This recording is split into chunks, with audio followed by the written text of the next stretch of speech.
The day my wife turned my world upside down wasn't supposed to be about us.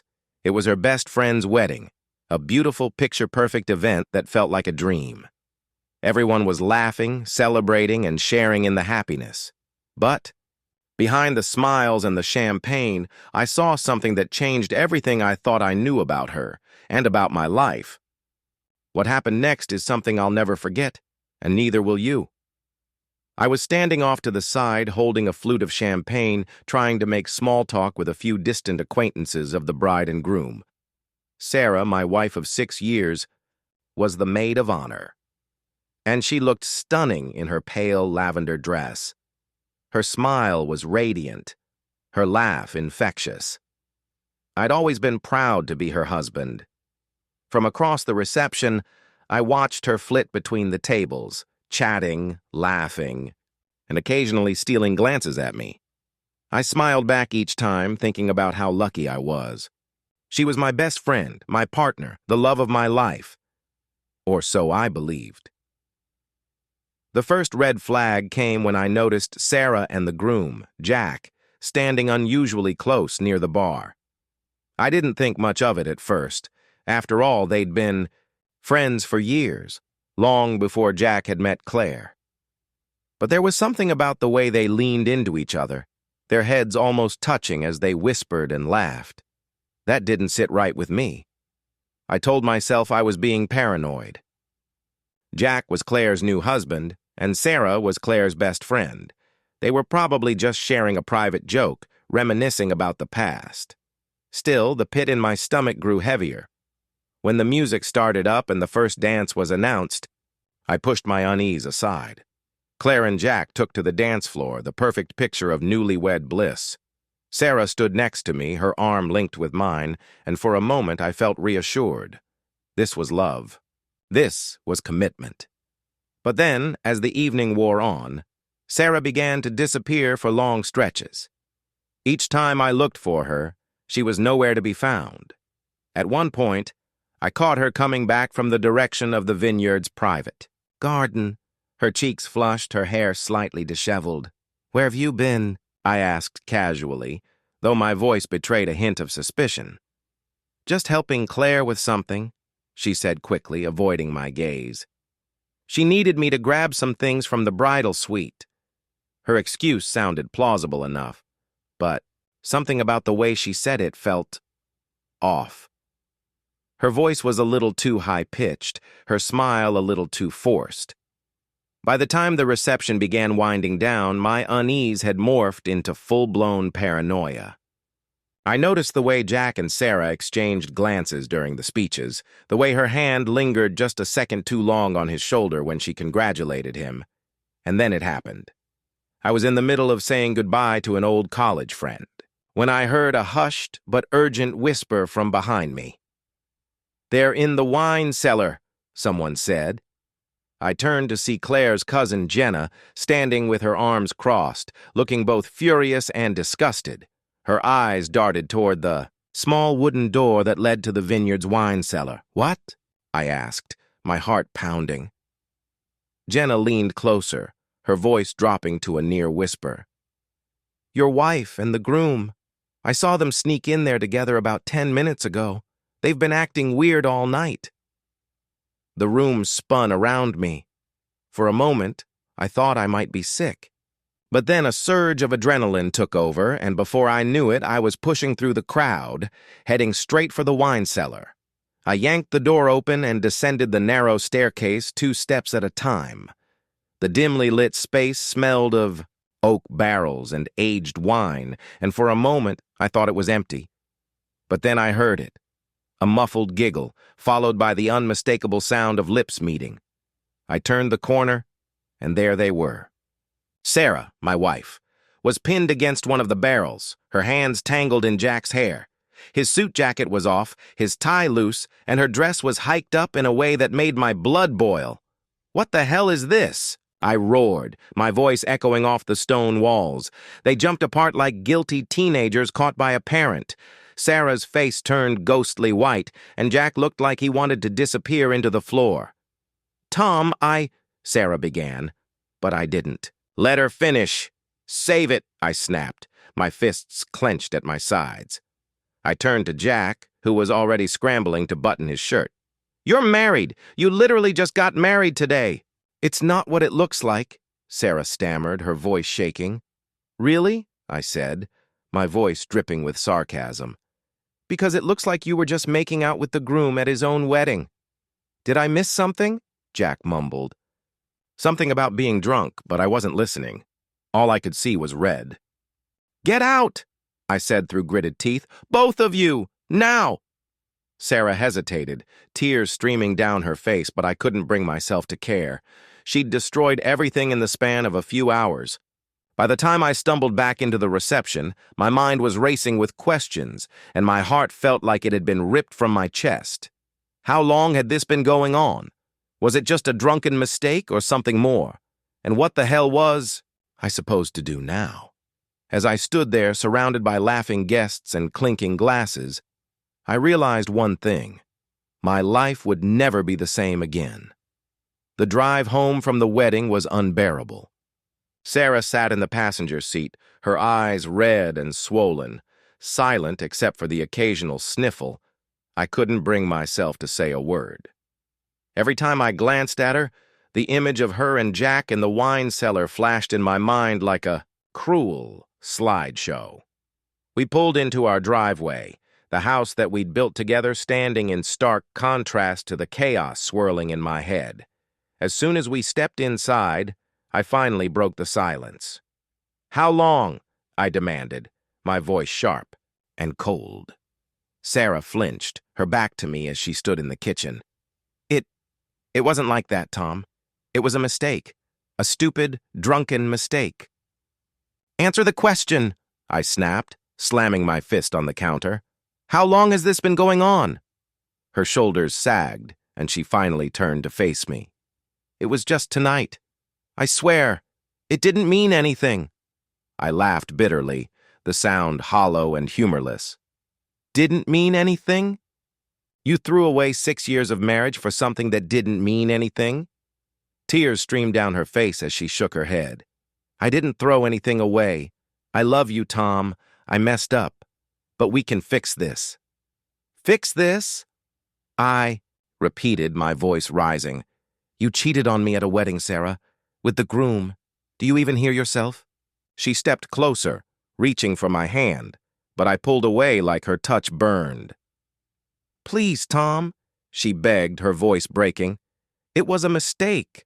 I'll do anything to make it right. But how could she make it right? How could she erase the image of her with Jack, the betrayal, the humiliation?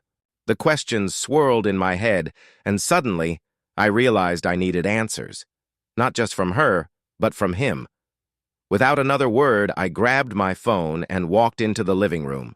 Ignoring Sarah's protests, I found Jack's number and hit call. Tom, wait, she cried, but it was too late. Jack answered on the second ring, his voice groggy. Hello? It's me, I said coldly. We need to talk, now. Tom, man, look, I'm sorry, he began, but I cut him off. I don't want your apologies, I snapped. I want the truth. How long has this been going on? There was a long pause, and I could hear him exhale heavily on the other end. It wasn't planned, he said finally. It just happened. Tonight. I clenched my jaw, my free hand curling into a fist. So what? You just decided to ruin your marriage and mine on a whim? It was a mistake, Jack said weakly. I don't know what else to say. You don't know what else to say? I repeated, my voice dripping with fury. You don't know what to say to the man whose wife you were screwing on your wedding night? Jack stammered something about being drunk, about it not meaning anything, but I'd heard enough. I hung up and threw my phone onto the couch, my chest heaving with rage. Sarah stood in the doorway, her face pale and tear-streaked. What did he say? He said the same thing you did, I replied coldly. That it was a mistake. That it didn't mean anything. Do you two have a script or something? Her lip quivered, but I didn't care. I was done being the understanding husband. "Do you even know what you've done?" I continued, my voice rising. "You didn't just cheat on me, Sarah. You made a fool out of me. Everyone at that wedding probably knows by now. Jenna saw you. She's the one who told me. Can you imagine what Claire's going through? Her husband cheated on her at their own wedding with her best friend."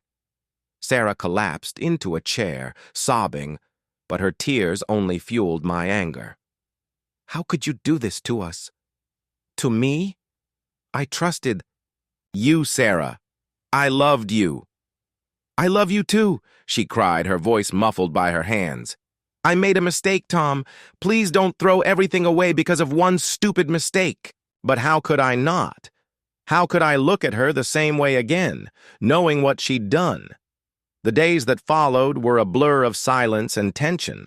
Sarah begged me to go to counseling, to give her a chance to prove she was still the woman. I married.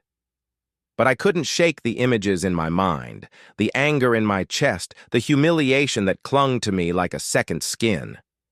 And then, 3 days after the wedding, Claire called.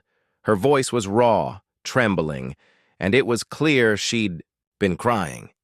"Tom," she said, "I need to know something. Did you catch Sarah and Jack at the wedding?" I hesitated, the weight of her question pressing down on me. "Yes," I said finally. "I saw them in the wine cellar." There was a long silence on the other end, and then a strangled sob. "I thought so," Claire whispered. "I had this gut feeling all night, but I didn't want to believe it.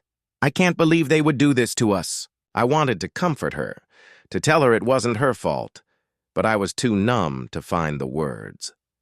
Claire took a shaky breath. "I don't know what I'm going to do," she said, "but I know one thing. Neither of them deserves us." Her words stuck with me long after we hung up. Neither of them deserves us. It was in that moment I decided that Sarah wasn't going to get off easy. She wanted to fix things? Fine. But it was going to be on my terms. For weeks I let Sarah believe that I was open to working things out. I agreed to her suggestions.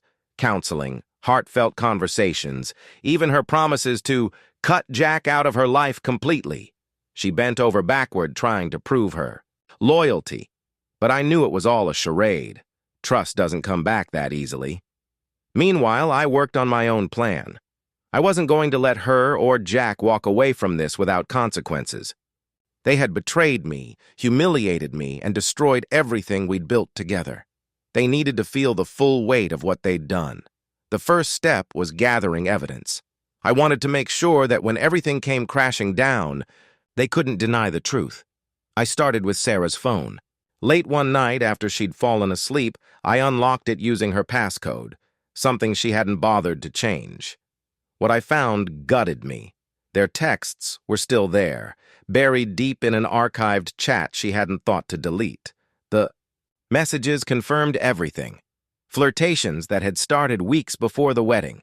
Plans to meet in secret. Even Sarah's half-hearted attempt to back out the night before the ceremony. But it was Jack's response that made my blood boil. "Don't worry, one night won't ruin anything. Tom will never know." That single line became my mantra, fueling my every move. I took screenshots of everything and sent them to my email. I also found pictures, nothing explicit, but enough to confirm that their mistake wasn't a one-time slip. The second step was contacting Claire. "I have proof," I told her during a phone call one evening. She was quiet for a moment, and then her voice hardened. "Send it to me." I forwarded everything, the texts, the pictures, the damning evidence.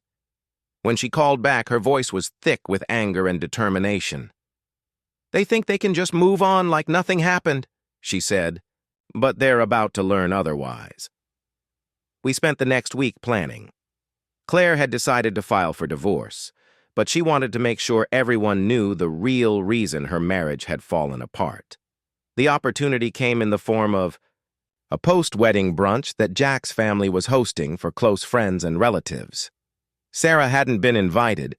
Jack's family didn't know the full story, but they weren't thrilled with how Sarah had acted at the wedding. I, however, was on the guest list. The morning of the brunch, I dressed in my best suit and printed out the screenshots. I tucked them into an envelope and drove to the venue with Claire. We didn't say much during the drive, but the air between us crackled with tension. When we arrived, Jack greeted us with his usual charming smile, acting as if nothing had happened. But his expression faltered when he saw Claire's icy demeanor and the envelope in my hand. "What's that?" he asked, his voice tight. Claire didn't answer. Instead, she walked straight to the center of the room and tapped her glass with a spoon, drawing everyone's attention. "I want to thank you all for coming today," she began, her voice steady despite the tremor in her hands. "But before we celebrate, there's something I need to share." Jack paled. "Claire, don't what?" She shot back, her voice sharp. "Don't tell them the truth about what you and Sarah did, about how you cheated on me at our wedding?" A shocked silence fell over the room. All eyes turned to Jack, who stammered incoherently, and then to me. I stepped forward, holding up the envelope. "If anyone doubts her, I have proof," I said, my voice cutting through, the tension like a knife. "Texts, pictures, all of it." The room erupted. Jack's parents demanded to see the evidence, while other guests murmured in disbelief. Jack tried to deny it at first, but when I handed the envelope to his father, the truth became undeniable. As chaos unfolded around us, I couldn't help but feel a grim sense of satisfaction. Jack's carefully constructed image was crumbling, and Sarah's name was being dragged through the mud along with his. But it wasn't enough. The final step of my plan came a few days later. I filed for divorce, citing adultery, and made sure the papers were served to Sarah at her office. She called me in tears, begging me to reconsider, but I didn't waver. "Did you reconsider when you were sneaking around with Jack?" I asked coldly. "Did you think about our marriage then?" She had no answer. I also made sure that the screenshots found their way onto social media. I wasn't proud of it, but I wanted everyone to see the truth. The fallout was swift and brutal. Sarah lost friends, professional connections, and any semblance of respectability. Jack faced similar consequences, his marriage to Claire officially, over before their honeymoon photos had even been posted. In the end, I wasn't left unscathed. The betrayal had hollowed me out, leaving a bitter, angry version of the man I used to be. Even as I packed up the house and signed the final divorce papers, I couldn't shake the sense of loss that clung to me. I thought revenge would make me feel better, but it didn't. It didn't erase the memories or fill the void Sarah had left. All it did was prove one thing: betrayal changes you, and there's no going back. Now, as I sit alone in this empty house, I wonder if I'll ever be able to trust again. If I'll ever find someone who won't destroy me the way Sarah did. All I know is this: love is supposed to be a promise, a vow. But some promises are made to be broken, and some wounds never heal.